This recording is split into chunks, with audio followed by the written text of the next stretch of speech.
Yeah, can I have a dozen red roses, please? Oh, hi, Johnny. I didn't know it was you. Here you go. That's me. How much is it? It'll be $18. Here you go. Keep the change. Hi, doggy. You're my favorite customer. Thanks a lot. Bye.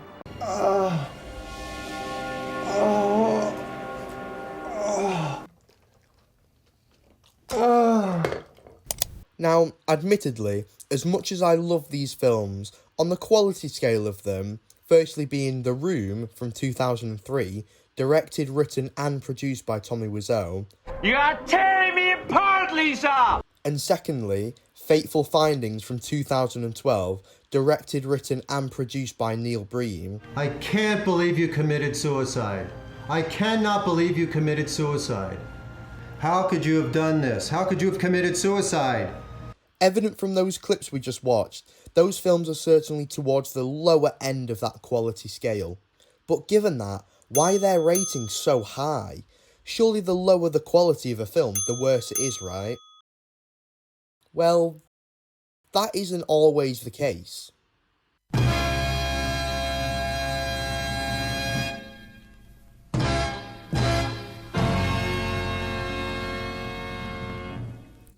Now, a cult film that has achieved cult status means that it's gained a dedicated and passionate fan base, oftentimes due to its unique or unconventional qualities. These films can usually be identified with certain characteristics which define each one.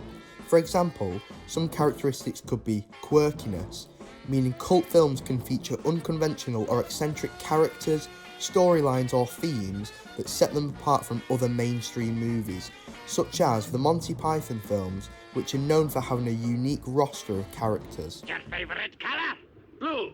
Right, off you go.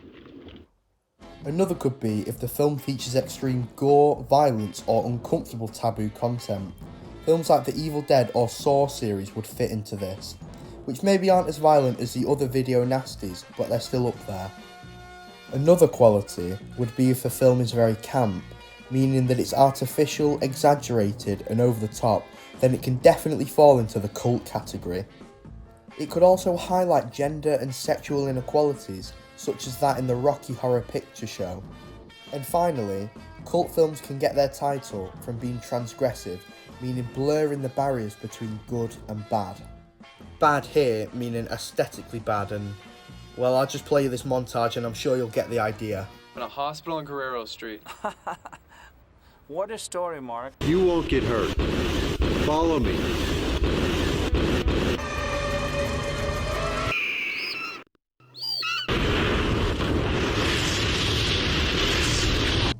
However, it isn't just the content of a film which can gain its cult status. It also depends on how the film was released. And the most important thing relating to a cult film, hold the music and drum roll please, is audiences.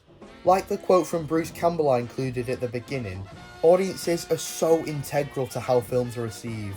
Cult cinema is nothing to do with the mainstream success of a picture.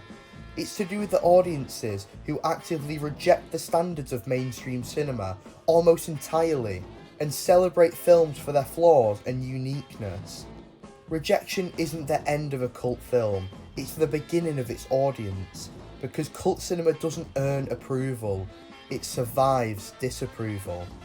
Cult cinema has been around for a while, established mainly in the early 1970s with films like El Topo being screened at midnight in New York theatres such as the Elgin. This began a trend of films like Pink Flamingos or Eraserhead that were too risky or experimental for daylight hours, therefore filling the midnight slots at cinemas and theatres. But these weren't just screenings, they were acts of defiance that attracted outcasts, outsiders and thrill seekers. Midnight movies became both taboo and tradition, pushing the boundaries of what cinema could be, and more importantly, who it was for. As told in the Scala documentary, a form of cult cinema was introduced into the UK in Britain's post-punk Thatcher years. The infamous and legendary Scala cinema showed a diverse range of films, from high art to cult classics, sexploitation, horror, kung fu and LGBTQIA+. screen's stained with beer, the whole place shakes when the tubes run. Sound system's crap, but we love it. Mark Moore at the Scala. Nudging boundaries of convention, it became an inspiration for future creative generations and an innovation for UK cult cinema. On a more modern note, in that montage from before, you may have seen the face of this man, and don't let his charming smile sway you. This man knows how to make a bad film.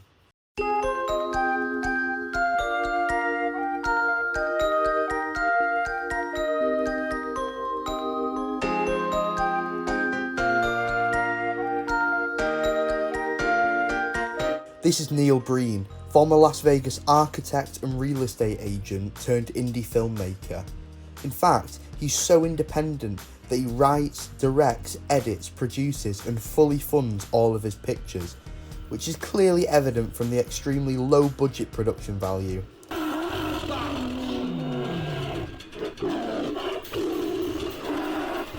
He's even gone as far as declaring himself on his website the most independent filmmaker in the world. He does have some similar qualities across his films. As you've seen, Breen himself stars as the protagonist in all of his pictures, usually taking on the role of a secret agent type character with superhuman abilities. Connecting all shared virtual reality. Digital tribes. Breen has made quite a name for himself in the cult film community, featuring frequently in online chats about bad movies, and he even has a dedicated Reddit thread with 16,000 of his fans. This modern example shows that audiences now understand what cult cinema is and embrace films that they might once have dismissed. Audiences are more powerful than you could ever think when it comes to deciding what's popular and what's not. So you, yes you, get out there and go and watch some weird and wacky films. Goodbye, my friend. Goodbye.